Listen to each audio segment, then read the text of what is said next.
శ్రీమాత్రే నమ. జై గురు దత్తాత్రేయ నమ.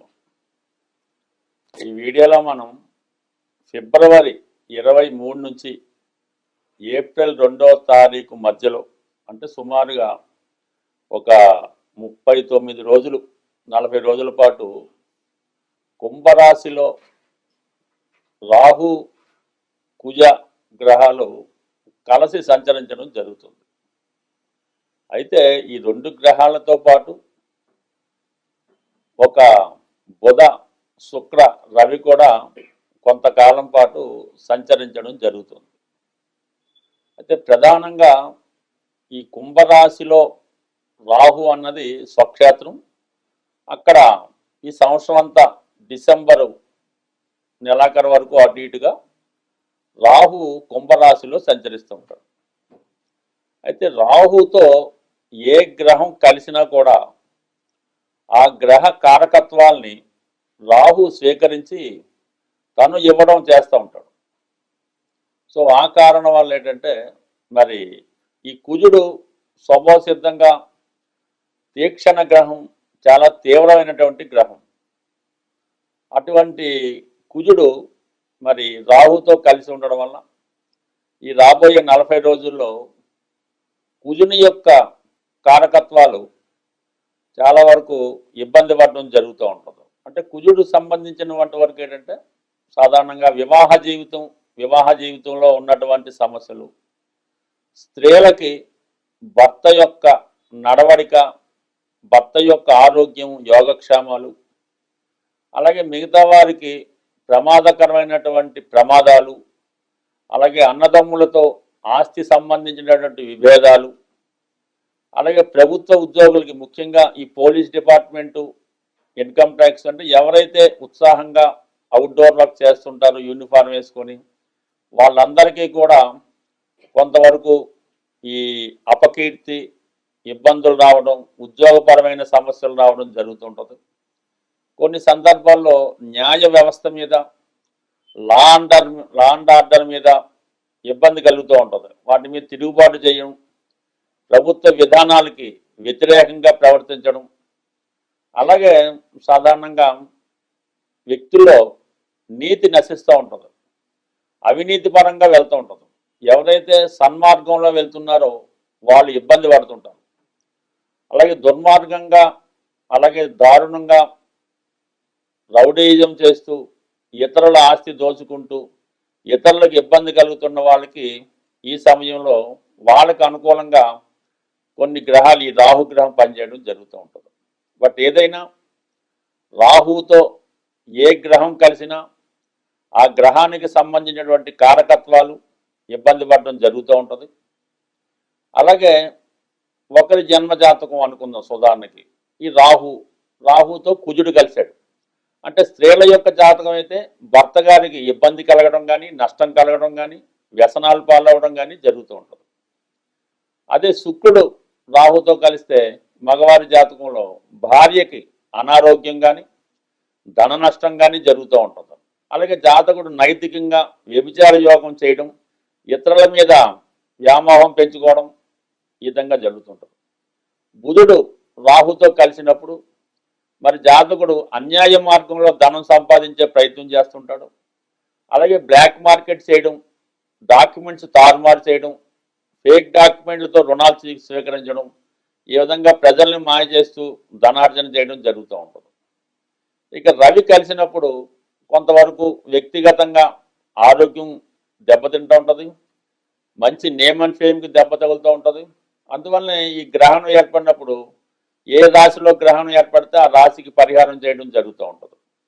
ఈ విధంగా రాహు తన ప్రభావాన్ని ప్రతి గ్రహం మీద చూపడం జరుగుతూ ఉంటుంది.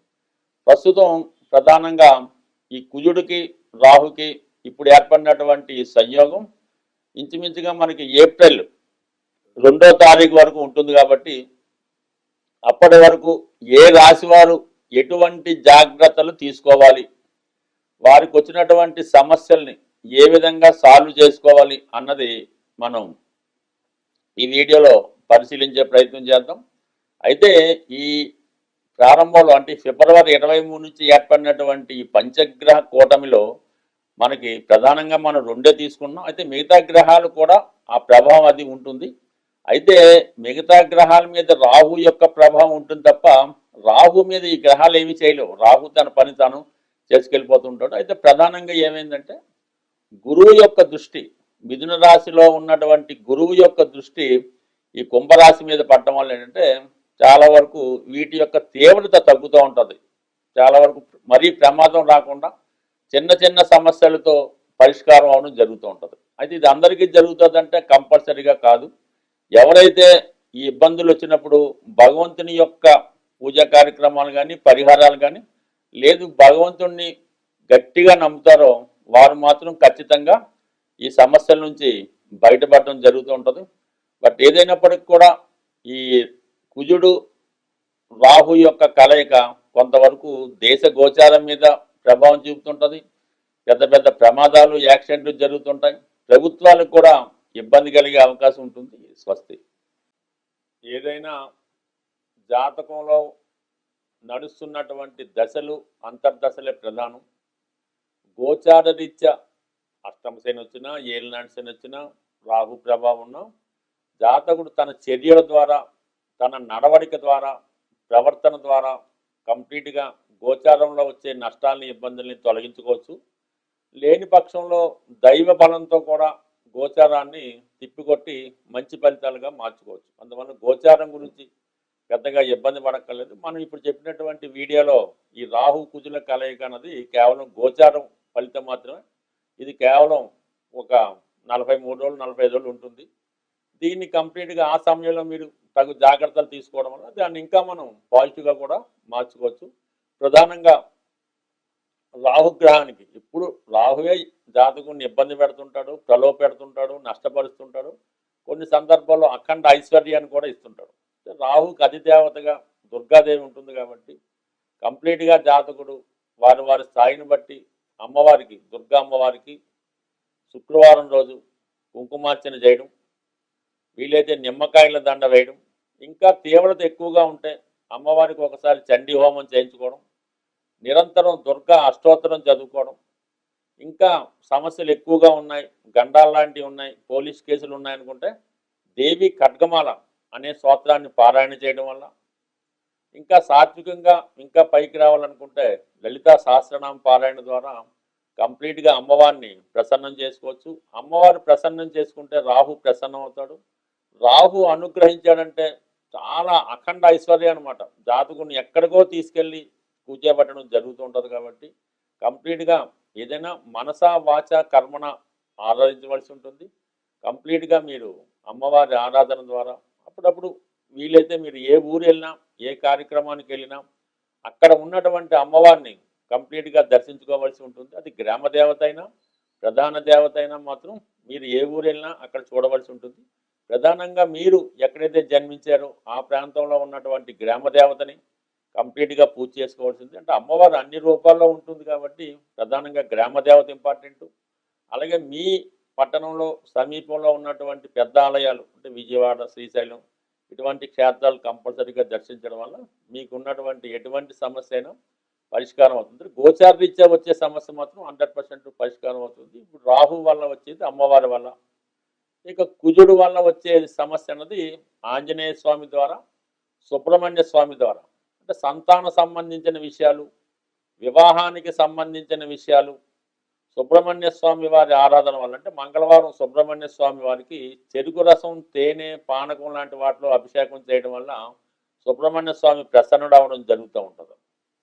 అలాగే అన్నదమ్ముల వల్ల ప్రాబ్లమ్స్, రుణ సమస్యలు, అలాగే వివాహం సరిగ్గా జరగడం లేదు, ఉద్యోగం లేదు, ఉద్యోగం పోయింది అంటే ఎటువంటి సర్వ కార్యక్రమాలకన్నా ఆంజనేయ స్వామి వారిని పూజించడం వలన రాహు తొందరగా యాక్టివేట్ అవ్వడం జరుగుతుంటుంది. అందువలన ఆంజనేయ స్వామిని మీరు ప్రసన్నం చేసుకోవాలంటే ఆర్థికపరమైన, వివాహపరమైన, కుటుంబ సమస్యలతో ఉన్నవాళ్ళు మంగళవారం రోజు ఆంజనేయ స్వామి వారిని సింధూరంతో అభిషేకం చేసిన తర్వాత తమలపాకులతో అర్చన చేసి స్వామికి వడమాల నైవేద్యంగా పెట్టడం వల్ల అంటే వడమాల వేయటం, వడపప్పు నైవేద్యంగా పెట్టడం వల్ల ఇది సాల్వ్ అవుతుంది.